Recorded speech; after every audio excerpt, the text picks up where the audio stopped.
player that struggles with hitting a slice, that is a ball that starts left of your target and slices off to the right for a right-handed player, this is going to be a great drill for you today. We're going to talk about some of the things that contribute to your slice and what causes it ultimately, and also how you can start to fix that on your own.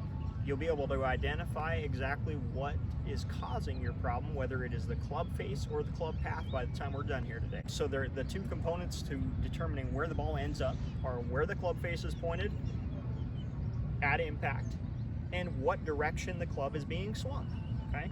So if the club is being swung from outside to in, we're going to see the ball curve to the right, which is the most common thing for people to do with golf. So what we need to start doing is getting the club path to swing more from the inside to out to start to reverse this trend. Okay, so I'm going to describe the difference between an inside to out swing path and some of the characteristics of it. Okay. First off, one of the defining characteristics is a lack of turn in the backswing and the arms being too vertical rather than reaching behind the player. So watch the difference in the backswing. Here we see Brandt Snedeker, okay, right through the middle of his bicep right there.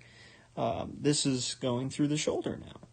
Okay, so big difference there in that position, and you can see how his hands are firmly right between that plane line versus my students on the top who tends to lift the club more and tends to slice the ball more. Let's look at the downswing. You're going to notice same thing, really being shallower and back down through that plane line. Let's look at student back here and where this club ends up. We're looking at a big difference here. May not look like a big difference, but the location of this club behind the hands for Brandt Snedeker versus the location out in front of the hands for my student, that's a defining characteristic for an outside in swing path, because now what's going to happen here is this club is going to get out past the ball, so now it has to swing back to the inside or closer to the student's body, whereas Brandt has his club basically swinging from inside that target line all the way until impact.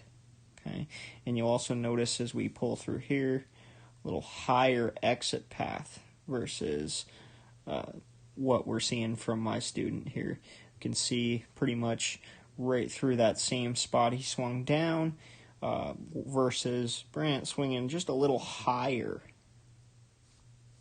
through, which is indicating that he's continuing that club outside and down the line longer. You can see that difference between his backswing, downswing, and follow through. And how we're going to start doing that is we're going to work on how much turning we're doing in the backswing. I have my K-Vest here to help me out with that and tell me kind of where I should be at the top of my swing. Alright, so now we got the drill pulled up, and this is going to start to play some music when I get to the right position in my swing. Now the more I turn, the more I'm setting myself up to swing from inside to out. Okay, this is about tour average right here, and pretty straight ball. Okay, so what we want to start to see is you increasing your turn by doing a better job of extending. Okay, so extension is going to be your body changing its posture from forward bent to basically standing straight up on a tilt. Okay, so if you start out and just tilt and turn, you end up in a position where you're extending, and that's a great spot to be able to swing inside to out. If I were to draw a line right up from my left hip, I'm trying to get my right shoulder blade towards that line. Okay, so you can see basically my entire upper body is stacked over my left side, and I'm in a great position to strike the ball first and with a nice drop. So here's an example of what the K-Vest can tell us here. Right at the top of my swing, you're gonna hear the music, and that's a great amount of turn to hit a really straight golf ball.